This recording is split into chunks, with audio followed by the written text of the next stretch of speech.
Oh, hello there. I was just looking for something using my new torch. Really quite a good idea. It's got a zoom ability so you can focus the light in or spread it out over a wider area. If you press the button quickly back, you can turn it off completely, or you can change the different modes. And even light up a little cop light inside, so it's really quite a useful thing for the enthusiast. Anyway, welcome to my channel. If you've been here before, then it's great to see you again. It's always lovely to catch up with people. Enjoy yourself. Please make sure you're liking it and subscribing to it and telling other people about it. If it's your first time, then there's a lot to go and see here, so please take your time looking around. I hope you're going to like the videos. I hope you're going to subscribe to the videos, and please tell other people about them so that more people can enjoy what they're doing. Anyway, today we're going to be looking at staying secure on the internet through using virtual private networks. These keep you secure and more anonymous on the internet. So, let's have a go.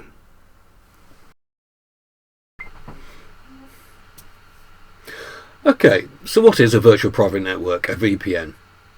Well, it's a tool you put on your computer, tablet or phone and protects your privacy online by encrypting your internet connection and masking your IP address, creating something else. You'll see that a bit later in the demonstration.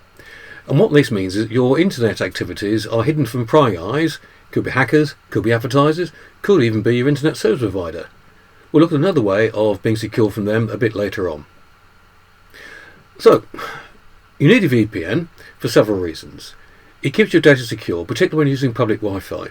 If you're using a Wi-Fi system in, say, a cafe or whatever, where you go to a website and you have to log on to the website, that means your data is unencrypted, so anybody else can get to your data and look at it if they are that way inclined. Okay?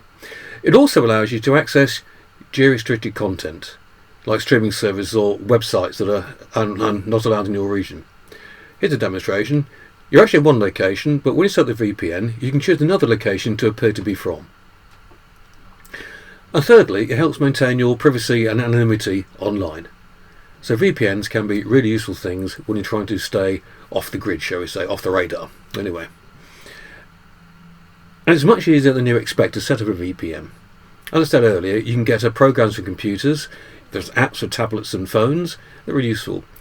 Basically, you choose a VPN service. There's many options out there like private internet access that I use, ExpressVPN, NordVPN and CyberGhost.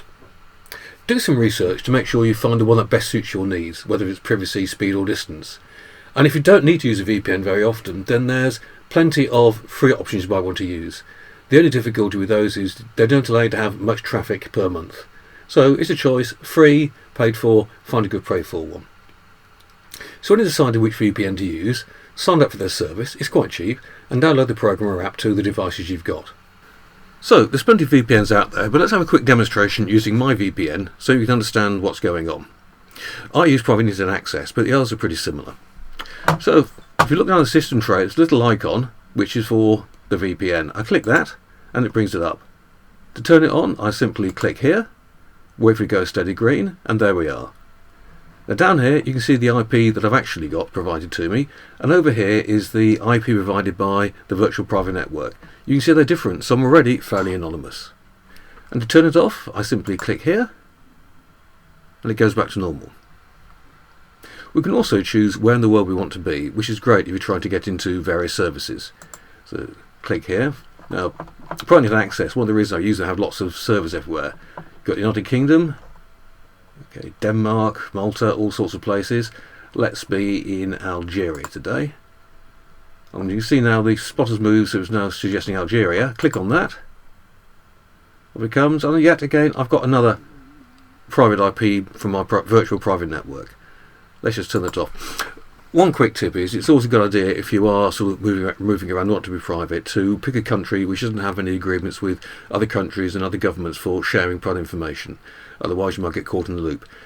Not as good as people who don't keep logs at all, but it's another additional safety factor. Now, VPNs offer great benefits, but it's important to know the limitations.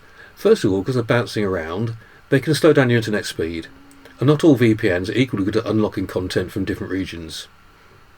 And some keeps logs, which governments can demand to see, so it's a good idea to try and find one that doesn't actually keep any logs at all, so there's nothing for governments to have a look at. But remember, always read reviews and always choose a reputable supplier. There's a few more tips. If you really want to stay private, it's a good idea to change your DNS. That's domain name server, and that's what translates website names into their actual addresses. And change it to OpenDNS. I'm popping the information just here so you can see the IP addresses for them. Put them into your web browser, sorry, into your router or into the connection on your computer and device. Then people won't be monitoring what you're doing. And if you're of the really paranoid persuasion, then you want to use the Tor browser, the Onion Router browser, which bounces your traffic through so many different servers all over the world that will never find out where you are and who you are. But that really does slow the web down quite a bit, as it's all bouncing around as you saw earlier. So, that's a quick tour of VPNs. Again, I've enjoyed making the video. I hope you enjoyed watching it. If you did, then please like it, please share it with other people, and if you've not done already, subscribe to my channel so you can find out when we're making more things. So it's going to be great to see you soon. Bye for now.